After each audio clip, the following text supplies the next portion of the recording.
Over the next few weeks, we'll be running down all the gear we've used to make videos so far. If you have any questions, suggestions, or tips, please let us know down in the comments. This week, we'll be going over audio. Now back in September when Kev and I started CGN, we were using USB microphones, the first of which was the Yeti by Blip. It's a multi-directional condenser mic, which makes it great for picking up sounds. The problem is, it's too great, and we were having issues with it picking up every sound in the room. Given our room setup at the time, we weren't able to pick up everyone's voice at a consistent level. An interesting thing about this mic is that it has the ability to do multiple patterns, which will allow it to almost be a unidirectional mic. Now this cute little guy is the Samson Meteor. It's a condenser mic, and while it may not have all the bells and whistles of the Yeti, it's actually not too bad. Despite this, we were still running into issues with room sound, so it didn't quite cut it. In order to move away from USB microphones, we picked up a 12-channel Mackie mixing board. This gave us the ability to use multiple mics through XLR or line inputs, and real-time EQing is a nice bonus. Honestly, this thing has been a workhorse and I would highly recommend it. It comes at a great price point, and the built-in effects actually aren't terrible.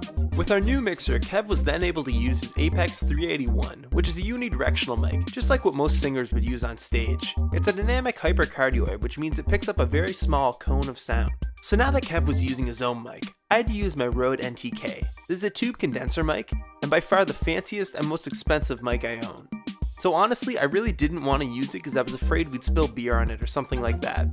Another thing that made it less than ideal is that it's a multi-directional mic with a large cardioid and it was picking up everything in the room. The bigger problem is that it was also picking up Kevin, so his voice was almost twice as loud as mine because it was getting picked up by both mics. In an attempt to finally escape the multi-directional mics, I picked up a Shure SM58. It's very similar to Kevin's Apex 381, although his is slightly more sensitive, an issue that can be easily adjusted with our mixer. The most important part is that they're unidirectional mics. This means they will greatly reduce our room sound. The one downside is that they need to be quite close to our faces, and that's why we always had mics on screen, which is a personal pet peeve of mine. We attempted to fix this issue by placing the mics further away from us and boosting their audio. It caused a drawback of more noise and reverb in the audio quality, but we deemed it acceptable until we made a permanent setup in our living room, which is much larger than Kevin's bedroom, causing them to pick up way too much noise. So we picked up an Apex 175 condenser mic. It has an extended hypercardioid, which means it's a very tight cone of sound, and we can place it further away without worrying about all that reverb. These types of mics are typically called shotgun mics. It has two modes.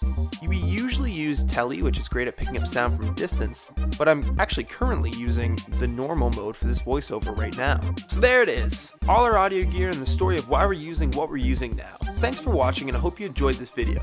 Before I leave, I do have one question maybe you can help us with. We're going to try and mic up about 10 people in this living room in a few weeks' time. We're doing kind of a special video, and I'm honestly really unsure of how to set up the audio for this. We think there's going to be about 2 full couches. Anyway, if you have any suggestions based on what you've seen from our gear, please let us know down in the comments.